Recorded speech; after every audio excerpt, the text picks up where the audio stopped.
Yosemite National Park isn't just full of beauty and visitors, it's also a place full of mysteries. Millions pass through its gates every single year. On your next visit to the park or any national park, there's a list rangers want you to be aware of. It's a list of people who entered the park but never left. I spoke to a Fresno woman who's still wondering what happened to her loved one. One of the search and rescue people said, we want you to go where David last went. My experience then became walking his path. We came every year for 20 years now.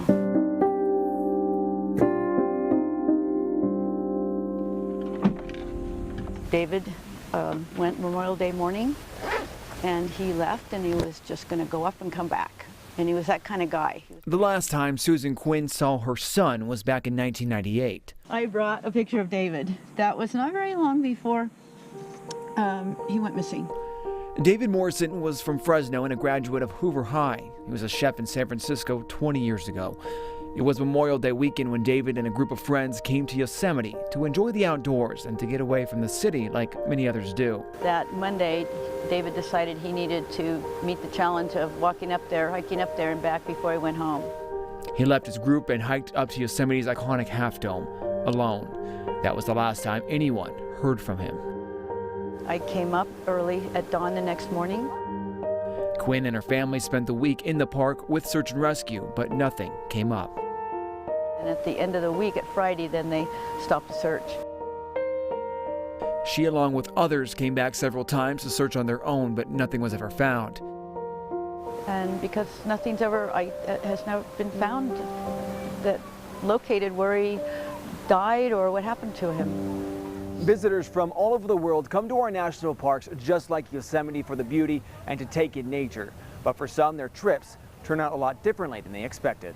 This story, David's story, has gone cold, and his case is not the only one. When someone goes missing or there's some sort of crime that happens and it's not solved, it goes into what we call the cold case file. Scott Getteman from Yosemite says all of these cases are still active, and they are not going anywhere until investigators from the park find out what happened. The oldest one on the list dates back to 1969. There are more than 24 cold cases on this list, from missing people to unsolved homicides. Yosemite and Grand Canyon are the most popular ones on the list. In Yosemite alone, there are 10 cases dating from 1972 to the most recent in 2016. People who have simply disappeared. These cases are still active. We're not actively doing stuff every day, but they're active, and there's things that we want to remind our rangers and park visitors that these things are still out there. Getteman says it is good for visitors to know that this list even exists. I've seen cases where 10 years later something might be found. It could be a piece of clothing, it could be a shoe, it could be something that could bring some clues or bring some sort of resolution.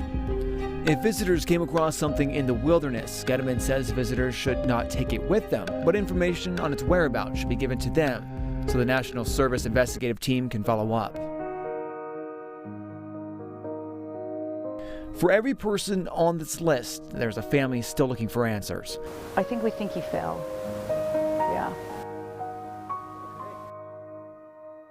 And he had a little fanny pack, and he had in it his credit card. I guess in my heart for a long time I thought, someday that's going to show up, somebody's going to find it. But then they would have to know to turn it in, and that's the difference. Quinn travels to Yosemite and hikes to this small memorial she placed near Half Dome. She hopes one day, maybe, just maybe, something will turn up. You know, David died in a place that he would have wanted to be. That's where he loved. And we have more details on the National Park cold cases. You can visit that list. It's up on our website at georgecentralvalley.com, and there's a description underneath each person that's just simply gone missing inside the park. Great story, Joe. I mean, it's something you don't think about when you're up there, but when you do think about it, it is such a huge place. I mean, there are so many places to hike, so many people go up there alone, and it's incredible how people just go missing. And I appreciate Susan sharing her story with us between Yosemite and Grand Canyon. A lot of people with a lot of questions, a lot of mysteries.